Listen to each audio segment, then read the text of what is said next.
여러분 반갑습니다. 오늘 영상에서는 글로벌 자본시장의 향방을 결정짓는 가장 핵심적인 지표, 바로 광의통화, 즉 M2 통화량의 변화를 미국과 중국의 엇갈린 통화정책이라는 두 가지 거대한 축을 통해 아주 깊이 있게 분석해 보겠습니다. 우리가 투자를 하면서 가장 흔하게 범하는 오류 중 하나는 세계 경제의 중심인 미국 연방준비제도의 입만 바라보는 것입니다. 제롬 파월 의장이 금리를 올릴 것인지 내릴 것인지 혹은 동결할 것인지에 따라 내일의 주가와 비트코인 가격이 결정된다고 믿는 경향이 짙습니다. 과거에는 이러한 단편적인 공식이 어느 정도 들어맞았습니다. 하지만 2026년 현재 우리가 마주하고 있는 글로벌 거시 경제 환경은 미국이라는 단일 국가의 통화 정책 하나만으로는 전체 자본의 거대한 이동을 도저히 설명할 수 없을 만큼 복잡하고 다원화된 구조로 변모했습니다. 오늘 우리는 그동안 익숙했던 미국 중심의 달러 패권 시각에서 과감하게 한 걸음 물러나 볼 것입니다.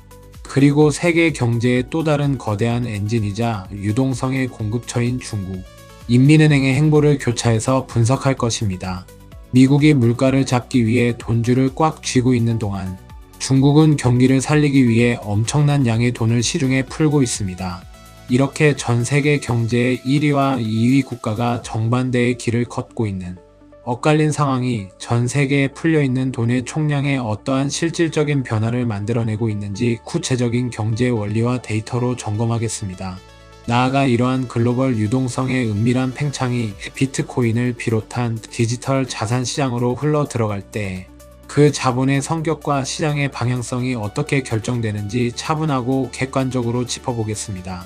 먼저 현재 글로벌 통화 시스템의 기준점을 잡고 있는 미국의 상황부터 아주 상세하게 정리해 보겠습니다. 2026년 1분기를 지나고 있는 지금 미국 연방준비제도는 시장 참여자들이 간절히 바라는 것만큼 유동성을 시장에 빠르게 공급해주지 않고 있습니다. 그 이유는 명확합니다. 상품 물가는 어느 정도 안정세를 찾았지만 사람의 인건비가 들어가는 서비스 부문의 물가 하락 속도가 너무나도 더디기 때문입니다. 게다가 고용지표마저 견조하게 유지되면서 섣불리 금리를 내렸다가 인플레이션이 다시 폭발할지도 모른다는 연방준비제도의 짙은 경계감이 시장을 지배하고 있습니다. 이로 인해 미국의 기준금리는 여전히 과거 10수년 평균과 비교했을 때 상당히 높은 수준에 머물러 있습니다. 금리만 높은 것이 아닙니다. 연방준비제도는 과거 양적 완화 시기에 사들였던 막대한 채권들을 시장에 다시 내다 팔거나 만기를 연장하지 않는 방식으로 시중의 달러를 중앙은행으로 흡수하는 대차대조표 축소 작업을 지속하고 있습니다. 이것이 의미하는 바는 매우 직관적입니다. 미국 내에서 창출되는 달러 M2 통화량, 즉 시중의 현금이나 당좌 예금 형태로 돌고 있는 돈의 증가세가 강력하게 억제되고 있다는 뜻입니다.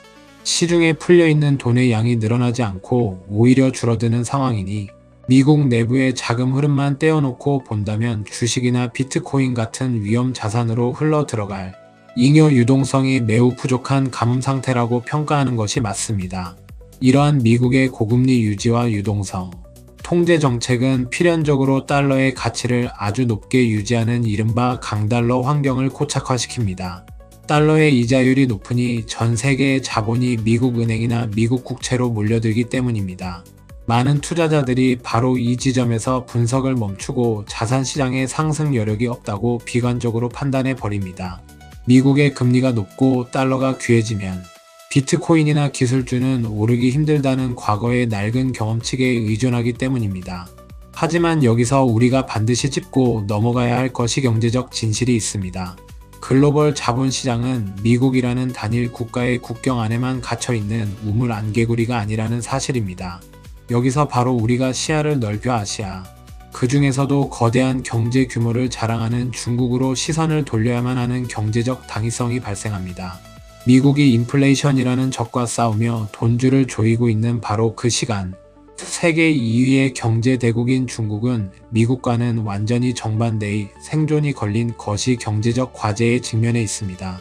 중국은 현재 헝다 사태 이후 수년째 장기화되고 있는 부동산 시장의 극심한 침체, 감당하기 어려운 수준으로 불어난 지방정부의 숨겨진 부채 문제, 그리고 미래에 대한 불안감으로 지갑을 굳게 닫아버린 국민들의 위축된 내수 소비를 어떻게든 살려내야 하는 절박한 늪에 빠져 있습니다. 물가가 오르는 것이 문제가 아니라 오히려 물가가 지속적으로 하락하면서 경제 전반의 활력이 죽어버리는 디플레이션의 공포를 방어하기 위해 중국 인민은행은 우리가 상상하는 것 이상으로 아주 적극적이고 파격적인 경기 부양책을 가동하고 있습니다. 중국 중앙은행은 시중은행들이 고객의 예금 중 일정 비율을 중앙은행에 의무적으로 묶어두어야 하는 지급준 비율을 여러 차례에 걸쳐 대폭 인하했습니다. 은행들이 묶어두어야 할 돈이 줄어들면 그만큼 민간 기업이나 개인에게 대출해줄 수 있는 자금의 규모가 천문학적으로 늘어나게 됩니다. 또한 실질적인 기준금리 역할을 하는 대출 우대금리를 지속적으로 낮추어서 파산 위기에 처한 부동산 기업들과 가계의 막대한 이자 부담을 줄여주고 억지로라도 돈을 빌려 쓰도록 시장을 등 떠밀고 있습니다.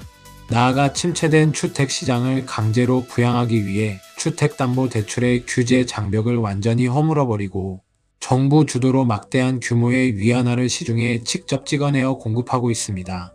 여기서 가장 중요한 투자 포인트가 등장합니다.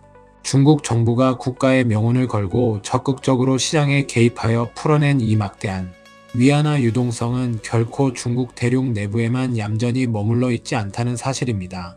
자본은 수익률을 쫓아 물처럼 흐르는 성질이 있습니다.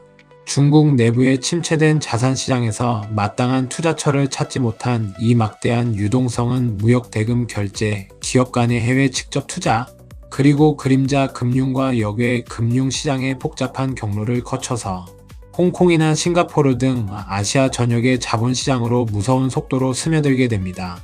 결과적으로 큰 틀에서 보면 미국이 꽉 쥐고 줄여버린 달러 유동성의 빈자리를 중국이 필사적으로 만들어낸 새로운 위안화 신용 창출이 가득 채우고도 남는 상황이 연출되고 있는 것입니다.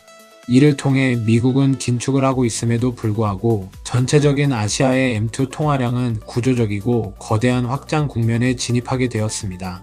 그렇다면 미국이 돈을 걷어들이고 중국이 돈을 풀어내는 이 상반된 통화 정책이 하나로 합쳐졌을 때 전 세계에 풀려있는 총 통화량, 즉 글로벌 M2 통화량의 변화는 가상자산 시장에 어떠한 실질적인 의미를 가질까요? 글로벌 M2라는 개념을 조금 더 쉽게 풀어보겠습니다. 이는 전 세계의 기축 통화인 미국 달러, 유럽의 유로와 일본 엔화, 그리고 중국 위안화 등 세계 경제를 움직이는 주요 국가들의 시중 통화량을 모두 달러 기준으로 환산하여 하나로 묶어낸 가장 거시적인 경제 지표입니다. 과거 십수년간 비트코인이 겪어온 거대한 가격의 오르내림, 즉 장기 사이클을 이 글로벌 M2 통화량 그래프와 투명한 종이에 겹쳐서 분석해보면 매우 놀랍고도 뚜렷한 역사적 데이터가 우리의 눈앞에 나타납니다. 비트코인의 가격은 미국 연방준비제도가 단기적으로 기준 금리를 0.25% 올리느냐 내리느냐 하는 지역적인 뉴스보다는 이 글로벌 M2 통화량의 총합이 팽창하느냐 수축하느냐 하는 거대한 방향성과 사실상 완벽에 가까운 궤적을 그리며 동기화되어 움직여왔습니다. 2017년의 폭발적인 강세장, 그리고 2020년 팬데믹 직후부터 2021년까지 이어진 거대한 상승장 모두 전 세계 주요 국가들이 멈춰버린 경기를 부양하기 위해 앞다투어 화폐 인쇄기를 돌려 글로벌 통화 공급량이 수직으로 상승하던 구간과 정확히 일치합니다. 어김없이 비트코인 가격의 구조적인 폭등이 동반되었습니다. 반대로 주요국 중앙은행들이 인플레이션의 부작용을 깨닫고 일제히 돈을 걷어들이며 글로벌 통화량이 쪼그라들던 2022년에는 가상자산 시장 역시 살을 애는 듯한 기나긴 하락장과 크립토 윈터를 겪어야만 했습니다. 이러한 현상이 단 한 번의 예외도 없이 반복적으로 발생하는 경제학적 원리는 비트코인이 탄생한 본질적인 철학과 구조적 특성에서 명확하게 찾을 수 있습니다. 비트코인은 설계될 당시부터 총 발행량이 2100만 개로 수학적 암호학에 의해 영원히 고정되어 있습니다. 전 세계 주요 국가들이 자국의 경제 위기를 방어하고 부채를 갚기 위해 종이 화폐의 공급량을 경쟁적으로 무한정 늘리게 되면 시중에 풀린 종이 돈 한 장이 가질 수 있는 실질적인 구매력은 필연적으로 곤두박질 치게 됩니다. 빵 하나를 사기 위해 더 많은 돈을 지불해야 하는 것과 같은 이치입니다. 이때 눈치 빠른 거대 자본들은 가치가 매일같이 희석되고 녹아내리는 법정화폐 시스템 안에 자신의 부를 방치하지 않습니다. 그 유동성은 발행량이 완벽하게 제한되어 있어 화폐 가치 하락을 방어할 수 있는 가치 저장 기능이 부각되는 비트코인과 같은 절대적 희소 자산으로 댐이 무너지듯 흘러 들어가게 됩니다. 즉, 글로벌 M2 통화량의 팽창은 곧 종이 화폐 시스템의 신뢰도 하락을 의미하며, 이는 공급이 고정된 디지털 한정 자산의 가격을 달러나 위안화 기준으로 끝없이 위로 밀어 올리는 가장 강력하고 근본적인 거시적 동력인 셈입니다. 이제 2026년 현재 우리가 발 딛고 있는 시장의 상황을 이 거시적인 데이터 모델에 대입해보면 안개 속에 가려져 있던 시장의 진짜 현주소가 아주 선명하게 드러납니다. 오로지 미국의 유동성 지표와 파월 의장의 발언만 바라보는 근시안적인 투자자들은 여전히 시장에 돈이 바싹 마르고 있으며 투자할 때가 아니라고 오판할 수 있습니다.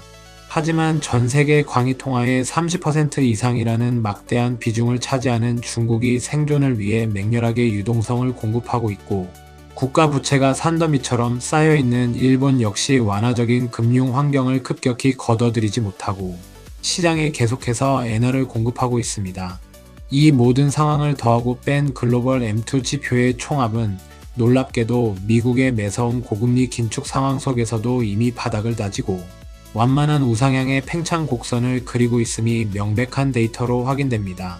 이것이 바로 우리가 미국 중심의 단일한 시각에서 벗어나 글로벌 통화 정책의 상호작용이라는 더 넓은 렌즈로 시장을 굽어보아야 하는 이유입니다. 중국의 필사적인 유동성 공급으로 인해 홍콩과 싱가포르 등 아시아 금융 허브에 풍부하게 고인 거대 자본은 인플레이션으로 인한 구매력 상실을 방어하고 자산을 다각화하기 위한 새로운 도피처를 필사적으로 찾게 됩니다. 과거 2000년대 초반에는 이러한 막대한 자금이 주로 런던이나 뉴욕의 핵심 부동산 혹은 금이나 원유 같은 전통적인 원자재 시장으로만 향했습니다. 하지만 2026년 현재의 금융 생태계는 과거와 완전히 다릅니다. 비트코인은 이제 이름 모를 해커들의 장난감이 아니라 미국과 홍콩 등 주요국 금융시장에서 현물 ETF라는 가장 안전하고 투명한 형태를 통해 누구나 합법적으로 접근 가능한 최상위 투자 자산으로 확고히 제도화되어 있습니다. 경기 부양이라는 명목 아래 정부가 돈을 찍어내어 통화 가치가 낮아지는 환경 속에서 아시아의 거대 자본과 글로벌 기관 투자자들은 자신들의 잉여 유동성 중 상당 부분을 특정 국가의 경제 정책이나 중앙은행의 변덕에 종속되지 않는 비트코인 시장으로 조용하지만 빠르게 배분하고 있습니다. 주목해야 할 점은 이 자본의 성격입니다. 이들은 단순히 내일 당장의 코인 가격 상승을 쫓아 들어오는 불나방 같은 투기적 자본이 아닙니다. 이 자본은 거시 경제 전반에 만연한 통화 팽창이라는 구조적인 붕괴 리스크를 해지하고 수십 년간 일구어온 자신들의 실질적인 구매력을 안전하게 보존하려는 매우 묵직하고 보수적인 해지 목적의 자본입니다. 질적으로 완전히 다른 스마트 머니가 시장의 하단을 단단하게 받쳐주고 있는 것입니다. 결론적으로 현재 가상자산 시장으로 유입되고 있는 자본의 거대한 흐름을 정확히 읽어내고 투자에 성공하기 위해서는 단지 한 국가의 금리 정책이나 고용 지표만을 바라보는 좁은 우물에서 하루빨리 탈출해야 합니다. 미국 연방준비제도가 이번 달에 기준 금리를 동결한다거나 금리 인하 시점을 내년으로 늦춘다는 단편적인 뉴스에 일희일비하며 매수와 매도 버튼을 누를 일이 아닙니다. 세계 경제의 또 다른 거대한 심장인 중국, 그리고 아시아의 주요 국가들이 도대체 어떠한 방식으로 자신들의 경제를 살리기 위해 통화량을 팽창시키고 있는지, 그 유동성의 총량을 추적하고 분석하는 것이 100배는 더 실전적이고 강력한 투자 무기가 됩니다. 미국과 중국이라는 거대 경제권, 이른바 치투 국가들의 통화 정책은 서로의 생존과 패권이라는 다른 경제적 목적을 위해 겉으로는 각기 다른 길을 가고 있는 것처럼 보입니다.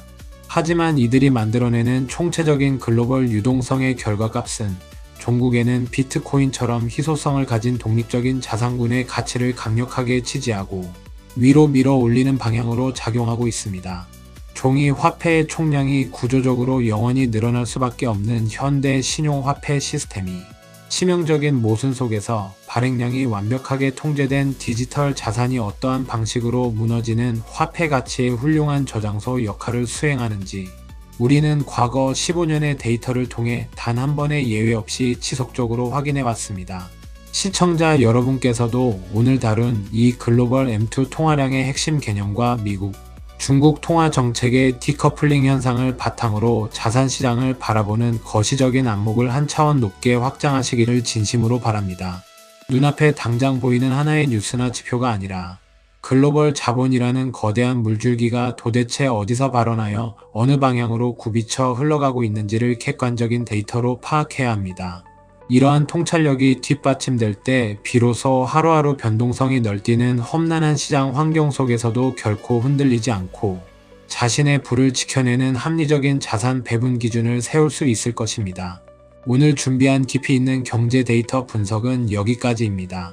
긴 시간 어려운 거시경제 이야기에 끝까지 함께 해주셔서 대단히 감사합니다.